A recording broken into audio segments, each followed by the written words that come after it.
I'm Joe Adams. I'm a pharmacist. Was a member of the Louisiana Board of Pharmacy for 13 years and past president of the National Association of Boards of Pharmacy. And I agreed to talk to you today because I'm also a parent that knows the pain of losing their child to an opiate overdose.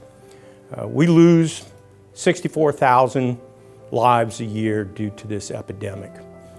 This epidemic knows no race, knows no creed, knows no socioeconomic background. None of us are immune from this. So if you believe that a family member has a problem, you need to address it. From a parent's perspective, and this goes out to the parents and to maybe anyone that's viewing this today that has a substance abuse problem, be it opioids or whatever your device is. Your actions just don't affect you, but affect everyone around you. I will never see my son again. I will never see any grandchildren that he has. I will never enjoy his company again. And from a parent's perspective, you value those interactions. It's been life-changing, to say the least. A day doesn't go by that I don't wait for my son to walk through that door and say, "Hey, Pops, how's the day going?" The pain is always with you. You learn that you're not in this alone. I've had numerous people come up to me over the years and say, "Yeah, me too." Rather ironically, we had our first grandchild 7 days before we lost Joey. And you go from the highest of highs of seeing your child have a baby to the lowest of lows of losing your baby and having to bury your child. So it's a range of emotions that I just cannot put into words.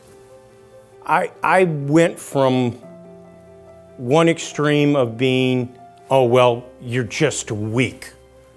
Toughen up, quit acting like a little child." But as I became more educated, it is a disease process.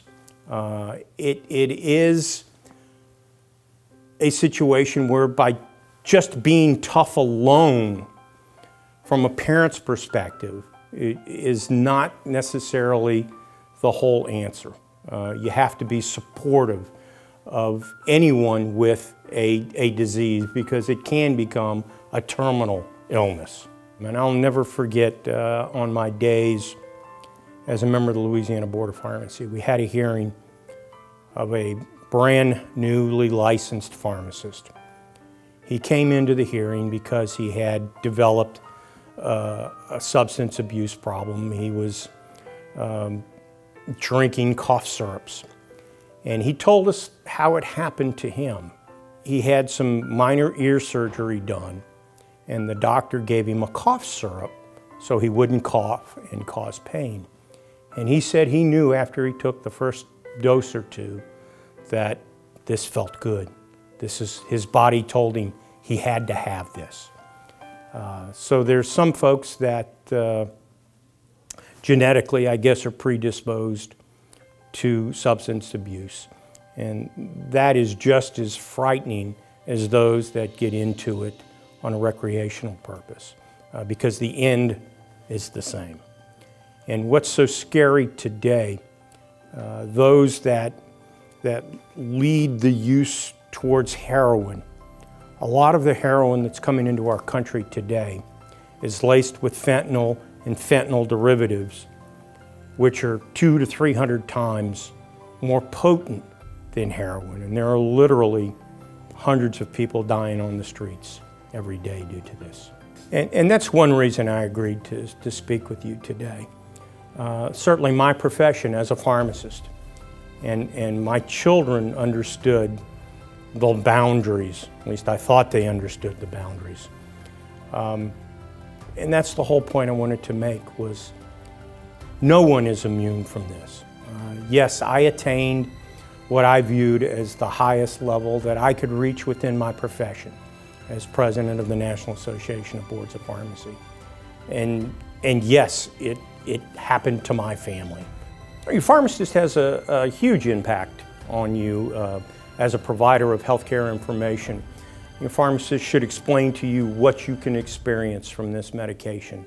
Even from a simple tooth extraction, should explain to you possible side effects and that this is an addictive type of medication. Not saying that you will become addicted to it, but it has the potential. Additionally, your pharmacist may need to communicate with your physician to suggest alternative medications that are not opioid-based. You can't do it by yourself. You cannot do it by yourself. You need help, whether it's through your church, through a counseling organization, through a local rehabilitation center. Reach out. There are the resources. If you think it can't happen to your family, think again.